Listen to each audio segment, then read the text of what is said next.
దేవుని స్తోత్రములు. మరోసారి దేవుని వాక్యాన్ని, దేవుని యొక్క వాగ్దానాన్ని దేవుడు ధ్యానించడానికి దేవుడు మనకి ఇచ్చినందుకు దేవుని స్తుతిద్దాం. యెహోషువ గ్రంథం 1వ అధ్యాయము 5వ వచనము.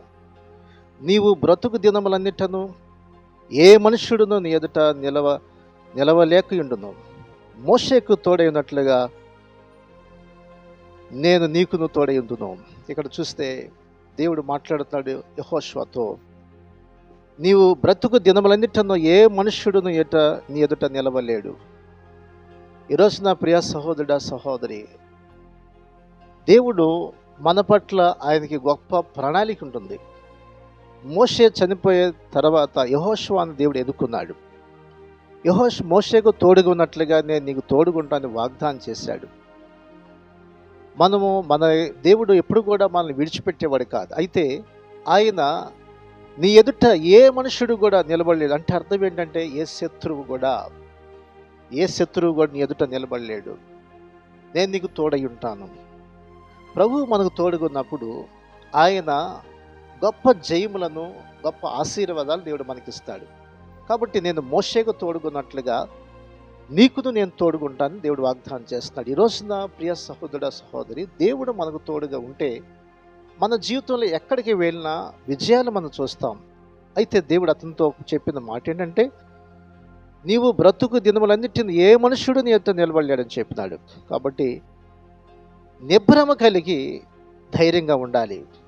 జాగ్రత్త పడి బహుధైర్యంగా ఉండి నా సేవకుడైన మోషే నీకు ఆజ్ఞాపించిన ధర్మశాస్త్రం అంతటి చొప్పున చేయాలి. నీవు నడుచు ప్రతి మార్గము చక్కగా ప్రవర్తించినట్లు నీవు దాని నుండి కుడికి కానీ ఎడమ కానీ తొలగిపోకూడదు. దేవుని ధర్మశాస్త్రాన్ని చదవాలి, దేవుని వాక్యాన్ని చదవాలి, ధ్యానించాలి, బోధించాలి. దాని నుంచి కుడికి కానీ ఎడమ కానీ తొలగిపోకూడదు.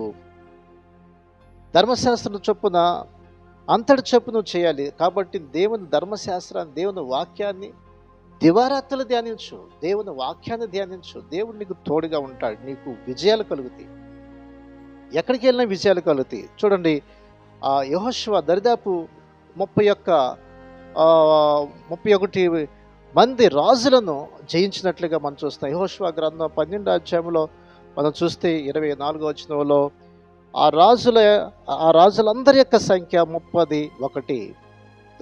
యెహోషువ జయించినటువంటి రాజులు చూస్తే 31 రాజుల్ని యెహోషువ జయించినాడు. తన ఎదుటి ఏ యొక్క శత్రువు నిలబడలేదు. దేవుడు చెప్పినట్లుగా నేను నీకు తోడై ఉంటాను. దేవుడు మనకు తోడుగా ఉండి మనకొచ్చే సమస్యల్ని, శోధనల్ని ఆయన మనకి వాటన్నిటి నుంచి విజయాలు కలుగు చేసేవాడిగా ఉన్నాడు. కాబట్టి ఆయన అంటున్నాడు, దేవుని ధర్మశాస్త్రాన్ని నీవు చదవాలి, ధ్యానించాలి. దాని నుంచి కుడికి కానీ ఎడం కానీ తొలగిపోకూడదు. దేవుని వాక్యం సెలవిస్తుంది. కీర్తనలో 1వ అధ్యాయం అంటాడు, యెహోవా ధర్మశాస్త్రమందు ఆనందించుతూ దాని దివారాత్రులు ధ్యానించేవాడు ధన్యుడు. అతడు నీటి కాలమున యోరన నాటబడ్డాయి ఆకువాడిక తన కాలమందు ఫలమిచ్చెట్టు వలె నుండును. అతడు చేయదంతే సఫలమగును. దేవుని ధర్మశాస్త్రం రోజు ధ్యానించాలి. వాక్యాన్ని ధ్యానించు. ఆకువాడక తన కాలమందు ఫలించే చెట్టులాగా నీ కాలమందు పచ్చగా ఫలించే జీవితాన్ని నువ్వు కలిగి ఉంటావు. దేవుని వాక్యాన్ని హృదయంలో సమృద్ధిగా ఉండాలి. దాంట్లో కుడికి కానీ ఎడం కానీ తొలగిపోకోకుండా దేవుని వాక్యానుసారంగా నువ్వు జీవిస్తున్నప్పుడు నువ్వు చేసే ప్రతి పని సఫలం అవుతుంది. అందుకే యెహోషువ అడుగుపెట్టిన ప్రతి స్థలాన్ని స్వాధీనపరుచుకున్నాడు.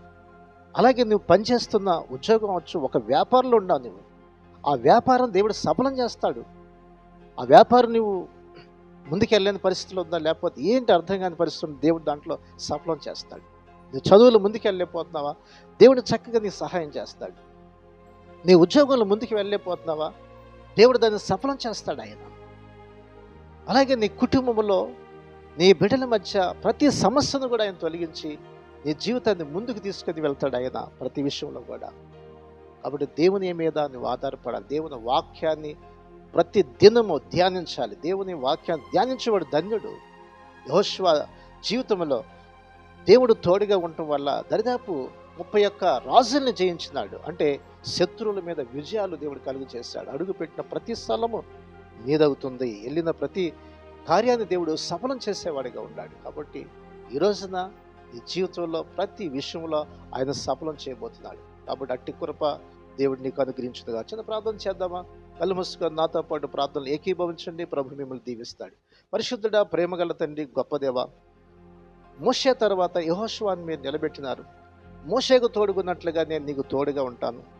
నీ ఎదుట ఏ మనుషుడు కూడా నిలబడలేడని మీరు సెలవిచ్చున్నావు. ఏ సమస్య, ఏ శోధన కూడా నిలబడదని, అడుగుపెట్టిన ప్రతి స్థలం నీ దౌద్దని సెలవిచ్చున్నావు. కాబట్టి నిబ్బరం కలిగి ఉండాలి, ధైర్యం కలిగి వాక్యాన్ని ధ్యానించమని సెలవిచ్చావు. 31 రాజుల్ని యెహోషువ జయించగలిగినాడు. ఎటువంటి గొప్ప విజయాలు అతని జీవితానికి ఇచ్చినావు. ఈ రోజున ఉద్యోగంలో, వ్యాపారంలో, సమస్యల్లో, శోధనలో ఉంటే వారికి విజయాలు దయచేయండి ఆయన, సమాధానం దయచేయండి.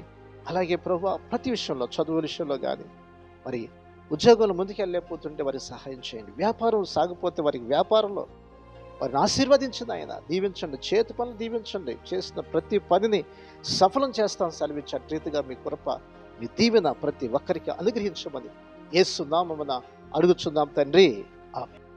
ఈ శ్రేష్టమైన సందేశం మీకు దీవెనకరంగా ఉంటే 10 మందికి షేర్ చేయండి, లైక్ చేయండి, మంచి కామెంట్ పెట్టండి.